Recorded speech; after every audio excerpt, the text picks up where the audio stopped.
With everything going on in politics, I began to think about my youth again. In 1963, I was at my grandmother's apartment. My mother and I lived with my grandparents. My grandfather and my mother were both at work. My grandmother had sat me down in front of the television set. It was 1963, November. I remember watching the presidential parade. She thought that the motorcade would be kind of a fun thing for me to watch so she could go about her business cooking and doing her housework. Well, I saw President Kennedy get his brains blown out.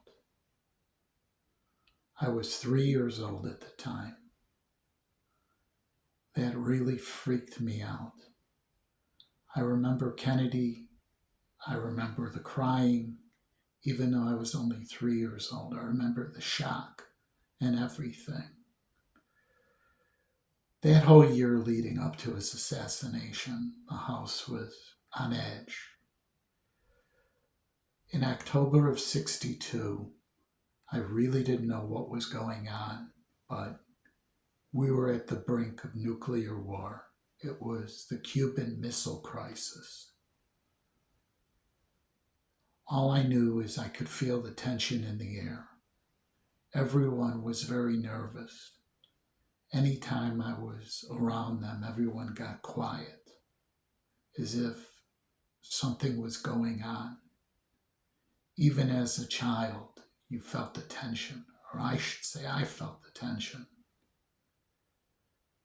Was it something I did?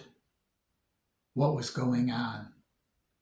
No, we were at the brink of nuclear war. So much happened in the little more than 1,000 days that Kennedy was president. He never really finished his term. Who knows what could have happened if he could have finished his term? Who knows what would have happened if he would have gotten reelected as president? Most people don't realize that President Kennedy is responsible for the Clean Air Act, the first of the Clean Air Acts being enacted. He was an environmentalist at a time when most people didn't really give a damn about the environment. Most people don't know that he's responsible for 16 national parks. Yes, it's not the most number of national parks, but it is an accomplishment. 16 national parks, Clean Air Act. Who knows what else he could have done?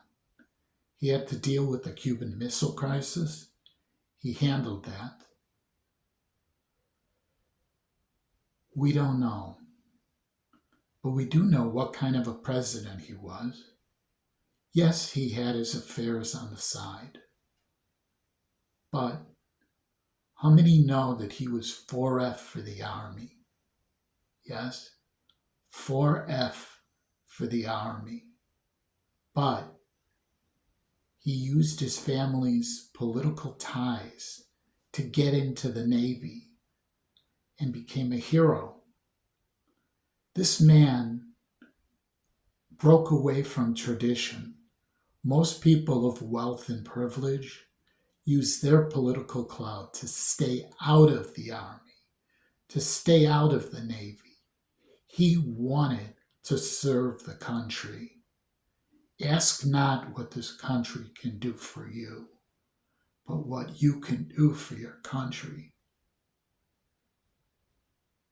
He had a strength of character for the country. He loved the country. Yes, you can say he was a womanizer, but he was a patriot. He loved the country.